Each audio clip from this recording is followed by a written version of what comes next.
दोस्तों, इस्राइल की जो कारस्तानी है उस पर लगातार अब दुनिया की नजर पड़ रही है और यही वजह है कि इस्राइल और बेंजामिन नेतन्याहू जबरदस्त दबाव में हैं।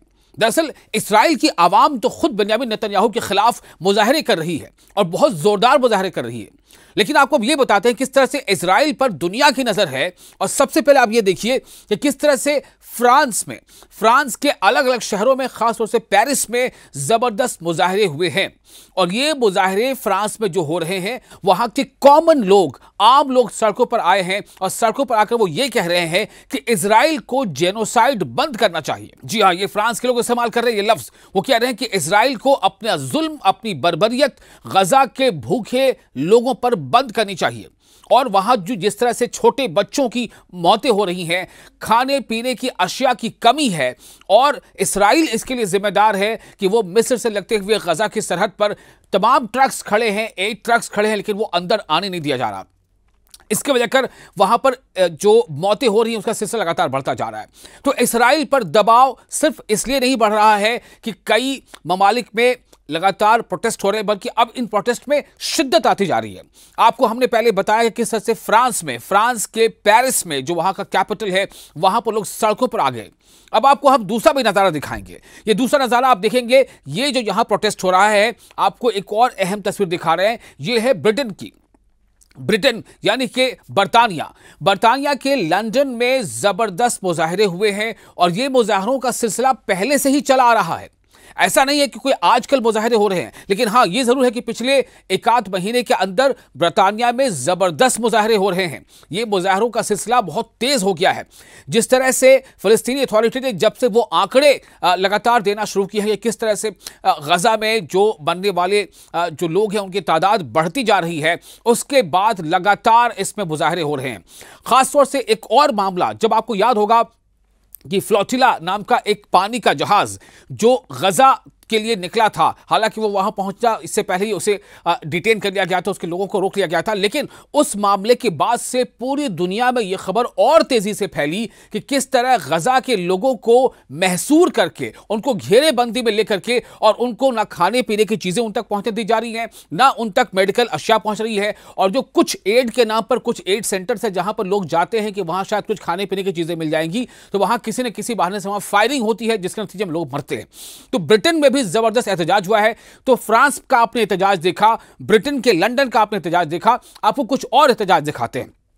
और इस एहतजाज में नाम शामिल है टर्की का भी। जी हां, इस्तांबुल में, जो तुर्की की राजधानी है इस्तांबुल, वहां पर काफी बड़ी तादाद में लोग जो हाया सोफिया जो मस्जिद है वहां के उसके आसपास पहुंच गए और वहां पर काफी देर तक वहां लोगों ने तुर्की का परचम लहराकर अब फिलिस्तीनी परचम के साथ वहां लोगों ने मुजाहरा किया, नारेबाजी की, और सिर्फ एक आवाज कि फिलिस्तीन में, गजा में जो इस्राइल जुल्म बर्बरियत कर रहा है, वहां पर बमबारी कर रहा है, वहां रॉकेटों से हमला कर रहा है, वहां फाइटर जेट से बॉम्ब गिरा रहा है, वहां जो इस्राइल की जमीनी फोर्स है, चाहे रिजर्विस्ट हो या आईडीएफ की जो सोल्जर्स हैं, वो वहां गोलियों का निशाना बना रहे हैं निहत्थे लोगों को, खातून को और बच्चों को, लड़कों को, लड़कियों को। तो इसे रोका जाए। यानी कि तुर्की में भी इसको लेकर के जबरदस्त गम और गुस्सा है।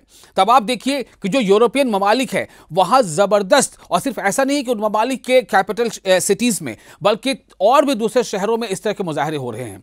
तो आप समझ लीजिए कि बर्तानिया में मुजाहरे, फ्रांस में मुजाहरे, तुर्की के इस्तांबुल में मुजाहरा, और जो यमन की जहां तक हम बात करते हैं, यमन में तो लगातार मुजाहरे होते हैं।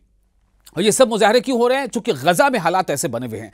गजा जो एक चलता फिरता जिंदा शहर था, उसे बिल्कुल खंडहर में तब्दील कर दिया गया है। गजा का लगभग 75% गजा जो है वो बिल्कुल खंडहर में तब्दील हो चुका है, और वहां पर जो इस्राइल की फोर्स है वो दंदनाती फिरती है, लेकिन उन्हें मज़ाहमत का सामना करना पड़ता है हमास के लड़ाकों का। हमास के लड़ाकों के पास वसाइल की थोड़ी कमी जरूर है, हमास के लड़ाकों के पास कोई एयरफोर्स नहीं है, लेकिन हमास के लड़ाकों के पास हिम्मत है, हौसला है, ईमान है, और वो लगातार मुजाहरा कर रहे हैं। और न सिर्फ अपने हिम्मत का मुजाहरा कर रहे हैं, बल्कि कई मौके पर इस्राएली फौजों को उन्होंने दांत खट्टे कर दिए हैं। इस्राएली फौजियों को कई बार उन्होंने डिटेन भी कर लिया है, कई फौजियों को मार गिराया है। तो ये हालात बन रहे हैं कि इसराइल जो है फिलिस्तीन में जो कर रहा है उसके खिलाफ दुनिया में आलमी बिरादरी जो लगातार अब गुस्से का शिकार है। और वो ममालिक भी जो इसराइल की हामी ममालिक है, ऐसे मुल्क, वहां की सरकारें, वो सरकारें जो इसराइल की हिमायती है, लेकिन चूंकि उन ममालिक में आम लोग सड़कों पर निकल आए हैं, आम बच्चे, बूढ़े, खवातीन बड़ी तादाद में सड़कों पर निकल आए हैं, वो प्लाकार्ड्स थामे हुए हैं, वो नारेबाजी कर रही हैं, वो तरह तरह से इस बात को दुनिया को बता रहे हैं किस तरह से इसराइल जो है वो बच्चों की जान ले रहा है, इसराइल मासूम औरतों की जान ले रहा है, भूखे लोगों की जान ले रहा है। लोगों को खाना देने के नाम पर जब वो एड सेंटर पर आते हैं उन पर गोलियां चला दी जाती हैं। तो इन हालात में जो है वो अब इसका ये जैसे जैसे चीजें लोगों तक पहुंच रही हैं, इसलिए आप शायद कहने के आपने देखा होगा कि किस तरह से इसराइल ने बाज़ाब्ता एक हमले में 4 से 5 जो सहाफ़ी थे, जो जर्नलिस्ट थे, उन्हें जो है मार गिराया, उन लोगों का वहां पर कत्ल कर दिया गया। ये लोग एक रिफ्यूजी कैंप के सामने ही टेंट लगाकर वहां पर मौजूद थे। इनमें अल जजीरा के ये पूरा क्रू मेंबर था सहाफ़ियों का, जिनमें से अनस का नाम काफ़ी ज़्यादा अभी सुर्खियों में भी है। तो ये हालात हैं। अब दूसरी तरफ आप ये देखिए कि हमने आपको बताया कि फ्रांस में कैसे वहां पर प्रोटेस्ट हो रहे हैं, हमने बताया लंदन में कैसे प्रोटेस्ट हो रहे हैं, हमने बताया कि तुर्की के इस्तांबुल में कैसे प्रोटेस्ट हो रहे हैं। उसी तरह से आप देख लें कि यमन के जो हूसी हैं, यमन के हूसी लड़ाके भी और साथ साथ यमनी अवाम भी काफ़ी बड़ी तादाद में, खासतौर से वहां पर तो लगातार वहां इस तरह के मुजाहरों का सिलसिला जारी है। जुमे के दिन खासतौर से ये मुजाहरों में काफ़ी शिद्दत आ जाती है, लेकिन उसके अलावा भी लगातार वो मुजाहरे कर रहे हैं।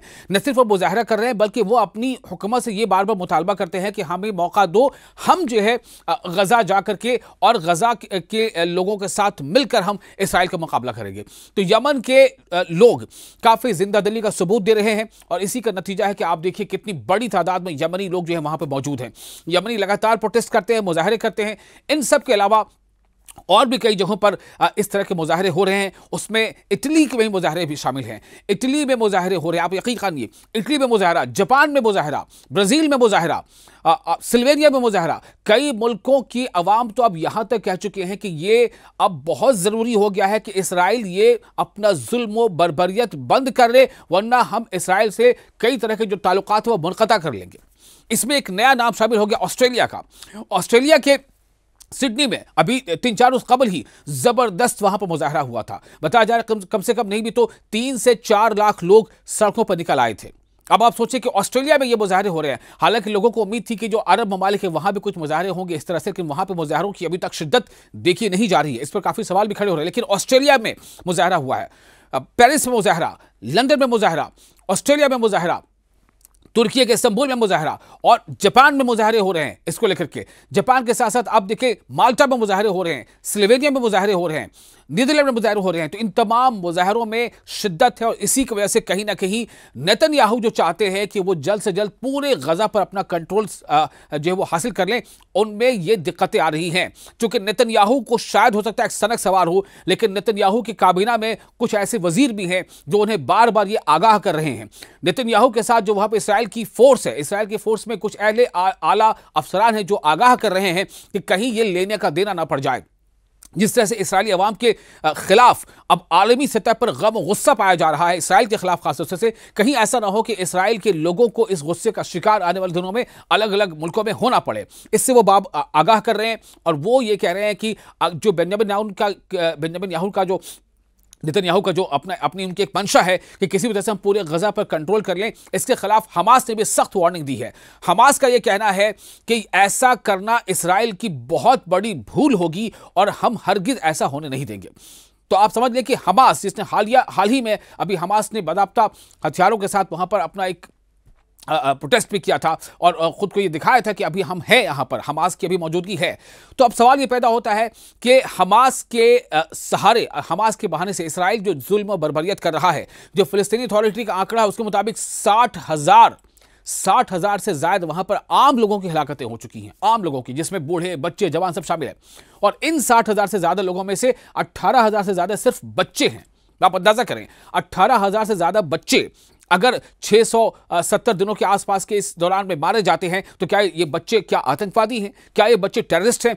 इसी सवाल को उठाया है प्रियंका गांधी वाड्रा ने। प्रियंका गांधी वाड्रा जो हिंदुस्तान में कांग्रेस पार्टी की जो है वो मेंबर पार्लियामेंट है, उन्होंने ये बात की है। उन्होंने एक ट्वीट किया है, पोस्ट में जबरदस्त तनकीद की है, इसराइल को इसके निशाना बनाया है और ये कहा है कि इसराइल जो है वो दरअसल वहां पर एक इस तरह की हरकत को अंजाम दे रहा है जिसकी मिसाल तारीख में नहीं मिलती। उन्होंने कहा है कि वहां पर औरतों को, बच्चों को निशाना बनाया जा रहा है और ये सब कुछ हो रहा है आतंकियों को मारने के नाम पर। तो क्या ये बच्चे आतंकी हैं? 18,000 से ज्यादा बच्चे जो मारे गए, क्या वो आतंकी थे? जिसमें 80,000 के आसपास जो अभी तक एक गैर मुसद्दक़ा रिपोर्ट है, लेकिन फिलिस्तीन अथॉरिटी की रिपोर्ट उसके मुताबिक ये तादाद 70,000 तक पहुंच चुकी है। तो इन 70,000 में अगर 30 से 40,000 खवातीन हैं तो क्या ये आतंकवादी थी?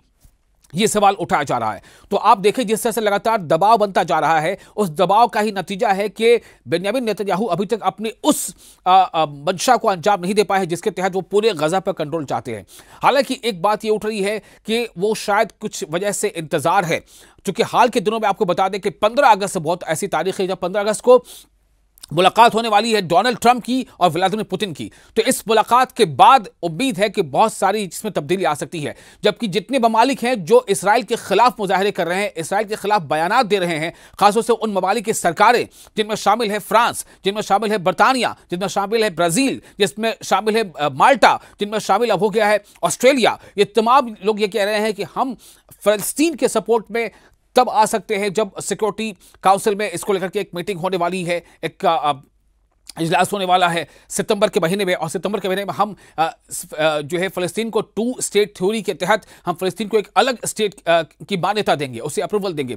तो ये दबाव का ही नतीजा है जो अलग अलग मुल्कों, खासतौर से यूरोपियन ममालिक के जो कैपिटल सिटीज़ है या दूसरे और शहर हैं, उन शहरों के लोग, उन शहरों के आम लोग सड़कों पर आकर के जिस तरह से बेंयामिन नेतन्याहू के खिलाफ, इसराइल की सरकार के खिलाफ, इसराइल की आर्मी के खिलाफ जो मुजाहरे कर रही है, जो मुजाहरे प्रोटेस्ट कर रहे हैं, उसका असर है, उसके असर का नतीजा है कि उन मुल्कों की सरकारें भी जो है अब वो इसराइल के इस इक़दाम के खिलाफ आवाज लगा रही हैं और इसराइल की सरजनिश कर रही हैं। इसराइल के साथ ताल्लुकात को खत्म करने की जो है वो अब ऐसी बातें कर रही हैं। तो पूरी तरह से मामला ऐसा लग रहा है कि बहुत जबरदस्त दबाव में है बेंयामिन नेतन्याहू, और बेंयामिन नेतन्याहू पर दबाव सिर्फ बाहरी दबाव यानी एक्सटर्नल प्रेशर नहीं बन रहा, बल्कि अंदरूनी दबाव भी है। चूंकि तेल अवीव में भी जबरदस्त मुजाहरे हुए हैं, इसकी तस्वीरें अभी आपको हमने पहले भी दिखाई थी, फिर से आपको हम दिखाएंगे कि किस तरह से तेल अवीव जो इसराइल की दारुल हुकूमत है, राजधानी है, तेल अवीव में भी लगातार मुजाहरे हो रहे हैं। और इन मुजाहरों को करने वालों में खास तौर से जब से वो वीडियो वायरल हुआ है जिसमें यावोर को दिखाया गया कि किस तरह से यावोर एक जो फ़लस्तीन के जो हमास जो कारकुन हैं उनकी क़यादत में जो इस्राएली एक कैदी है, वो खुद एक विजुअल में दिखता है कि वो अपने लिए कब्र खोद रहा है। वो कह रहा है कि मैं अपने लिए कब्र खोद रहा हूँ क्योंकि मैं धीरे धीरे मौत के करीब जा रहा हूँ। तो उनका ये कहना था कि दरअसल इसराइल जो भी इक़दाम कर रहा है उसके नतीजे में इसराइली जो बंदी है उनकी ज़िंदगी ख़तरे में पड़ गई है। तो इस वजह से अब ये दबाव ज़बरदस्त तर से पड़ रहा है और इसराइल की आवाम जो तेल अवीव में मुजाहरे कर रही है वो ये कह रही है कि गजा पर होने वाली तमाम कार्रवाई को जल्द से जल्द रोक दिया जाए। इस बात की लगातार मांग उठ रही है। हालांकि ये मुजाहरे, ये मांग पहले से ही हो रहे हैं, लेकिन इनमें अब शिद्दत आ गई है और बेंयामिन नेतन्याहू के खिलाफ खासतौर से लोग गुस्से में हैं, इसराइल की आवाम गुस्से में है। इसलिए तेल अवीव में जबरदस्त मुजाहरे हो रहे हैं और लगातार मुजाहरे हो रहे हैं। ऐसा नहीं कि 1 घंटे 2 घंटे 3 घंटे के लिए, यानी मुजाहरों का सिलसिला तेल अवीव में भी जारी है, तुर्की के इस्तांबुल में भी जारी है, फ्रांस के पेरिस में भी जारी है और ब्रिटेन के लंदन में भी जारी है और भी कई मुल्कों में, ऑस्ट्रेलिया के सिडनी में भी जारी है। लगातार ये मुजाहरे बता रहे हैं कि अब जिस तरह से बेंयामिन नेतन्याहू ने शायद ये सोचा था कि दुनिया को गफलत में रख करके और दुनिया को वो बात बताकर जो हम कहते हैं, यानी कि वैसी तमाम बातें जो सच से परे हैं, उन्हें बताकर हम कहीं ना कहीं अपनी मकसद को हासिल कर लेंगे, अपनी मंशा को हम पूरा कर लेंगे। लेकिन अब ऐसा लगता नजर नहीं आ रहा है, क्योंकि दुनिया के अक्सर मुल्कों में इसके खिलाफ आवाजें उठ रही हैं। बस सिर्फ कहीं से अगर आवाज उठने में कमी है तो वो है अरब ममालिक। अरब ममालिक के सरबराहान कभी ना कभी कंडेमनेशन जरूर करते हैं, कुछ ना कुछ ऐसे मजम्मती बयान जरूर देते हैं, लेकिन अरब ममालिक में जो अवाम है वो सड़कों पर नहीं आ रही है। ईरान में हमने कुछ हद तक मुजाहरा देखा, हमने यमन में मुजाहरा देखा कि कैसे हौसी बाकी लगातार इसराइल को हिट भी कर रहे हैं अपनी मिसाइलों से, हौसी जो लड़ाके वो हिट कर रहे हैं। वहीं यमनी अवाम लगातार सड़कों पर आकर के बदाब्ता वो तो यहाँ तक कि अहद कर रहे हैं कि हमें मौका मिले तो हम जिहाद के लिए जाएंगे। लेकिन अरब ममालिक, जो दीगर ममालिक अरब के हैं, वहां पर ऐसा कोई मुजाहरा देखने को नहीं मिल रहा। लेकिन जो यूरोपियन कंट्रीज से जो प्रोटेस्ट हो रहा है, उसका ज्यादा असर है कि बेंजामिन नेतन्याहू और इसराइल की हुकूमत लगातार दबाव में है। दबाव इस हद तक है कि अगर बेंजामिन नेतन्याहू ने इस दबाव के खिलाफ कोई काम किया तो वहां पर उनकी जो सरकार है, चूंकि वो सरकार बेंजामिन नेतन्याहू की पार्टी की अकेले की सरकार नहीं है, वहां पर कॉलिशन गवर्नमेंट है, तो कॉलिशन में दरार पड़ सकती है और बेंजामिन नेतन्याहू की सरकार गिर भी सकती है।